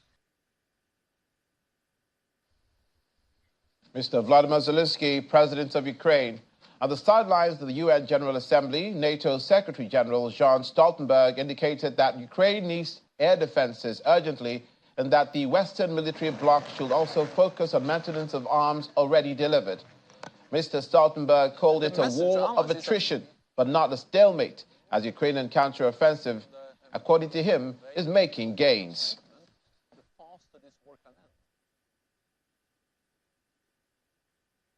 The message to allies is that we need to support Ukraine, and the more we support Ukraine and the more we also convey a long-term commitment, the faster this war can end. We have provided unprecedented support to Ukraine. We will continue to do so. It's of course important to discuss new systems, but as important as to discuss new systems is to ensure that all the systems we have already delivered, the artillery, the air defense systems, the battle tanks, are operational, can function and deliver what they are supposed to deliver. That means ammunition, spare part, maintenance, and therefore we should also focus on that. Allies have already started to deliver long-range missiles. The United Kingdom and France are delivering cruise missiles. US delivered HIMARS, and we have started the training of the F-16 pilots. I cannot tell you exactly when the delivery will happen, but allies are working hard to train as fast as possible. I think what we need is to realize that Ukraine needs many different types of support, but of course there is an urgent need for air defense, not only new systems, but also ammunition, maintenance, spare parts to the existing air defense systems. And we see that air defense is saving lives every day in Ukraine. And we need to sustain the air defense systems of Ukraine. Of course, the weather conditions matters, but we have seen that fighting can also happen during the fall and the winter time. It's not for me to tell the Ukrainians exactly how to conduct the offensive and how to conduct the war. These are difficult decisions they have to make on the ground. It's the Ukrainians who are responsible for paying the highest price. What we should do, and NATO continues to do, is to support Ukrainians, and then they have to make the decisions on the ground. The United Kingdom's Foreign Secretary James Cleverly has urged his Chinese counterpart Wang Yi to push Russia to withdraw its troops from Ukraine. He also wants Mr. Wang to underscore the importance of respect for sovereignty and territorial integrity.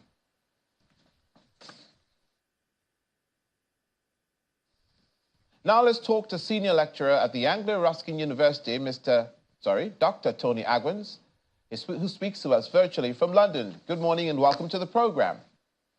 Yeah, good morning, Olumide, and thanks for having me on your program today.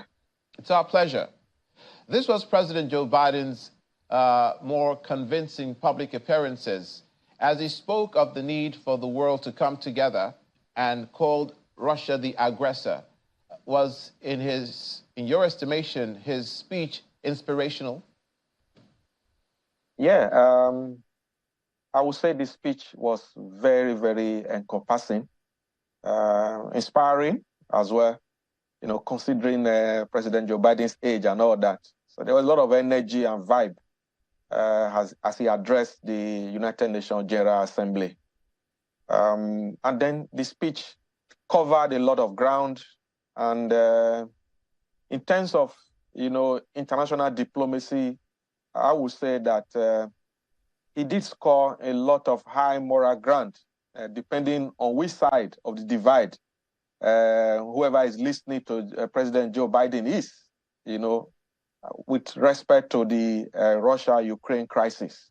He spoke a lot, and then for me, the summation of what President Joe Biden said is what many analysts like myself has always said is the issue of, you know, setting a precedent in the international arena. Let's not forget that Russia, the aggressor in this crisis, is one of the 5 permanent members of the United Nations, you know, the world body that's supposed to shoot for peace. Let's not forget, it was after the Second World War that the world decided to come together to form this organization as an umbrella body on 24th October 1945.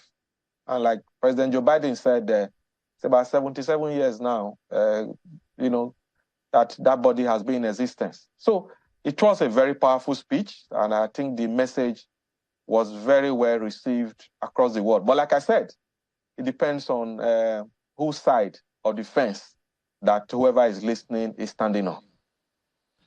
In President Joe Biden's speech, you know, silence can speak louder than words. He seemed to be silent about mediation.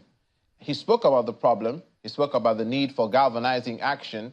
It seemed to be a one-way solution, not to talk of the Russian side and the need to bring them to a negotiating table. There was nothing in that regard that we saw from either Germany or the United States. What's your view? Absolutely. In fact, I was able to come into that. In fact, that has been the main challenge from the United States and the NATO side. I think the only time they spoke about, you know, table discussion, negotiations, was even before the crisis started in February last year. So they were, you know, telling Russia that they need to discuss, but Russia was saying that Ukraine can never be a member of the North Atlantic Treaty Organization, NATO. So that was the only time that any discussion took place. So, but for the US, one would have expected, to be honest, that President Joe Biden would have, as an elder statesman, he's been in the international game. Joe Biden, let's not forget, played a huge role when he was vice president to Barack Obama back in the days. He was, you know, involved with negotiation with Iran, the nuclear part and all that. So he understands this thing. But surprisingly, he's not really talking about discussions or having conversation or having this, you know, dialogue with Russia. So that, I don't really know where that is coming from. Is maybe because they are a superpower, they have the military might. It could be ego or national esteem. So, but I think it's one area where the US and NATO need to, because sometimes in crises like this, it's better to adopt the principle of the carrot and the stick. But they have not been doing that as well. Indeed, as a matter of fact, the only country that spoke about that sort of conciliation was Turkey in respect of the Black Sea grain deal in itself, and also talking about a diplomatic solution to the problem. The same as the president of Brazil, Lula da Silva. These two nations have spoken in this way about a solution.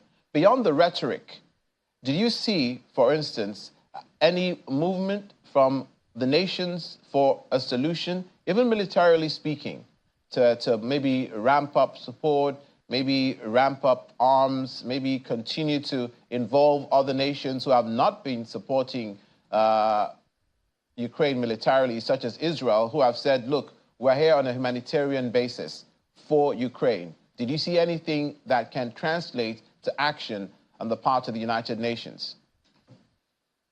Yeah, I think from my own perspective on the role of the Brazilian President Silva da Lula and the Turkey President Erdogan is they are actually the one playing the statesman in this crisis, especially the Brazilian president. Remember, I think when he came in to power recently, he did make some overtures, made some effort, and you remember his speech. He said that both Russia and Ukraine, they are responsible for this crisis because he said both of them were not shifting ground and they were not, moving the needle as far as resolution is concerned. He said that.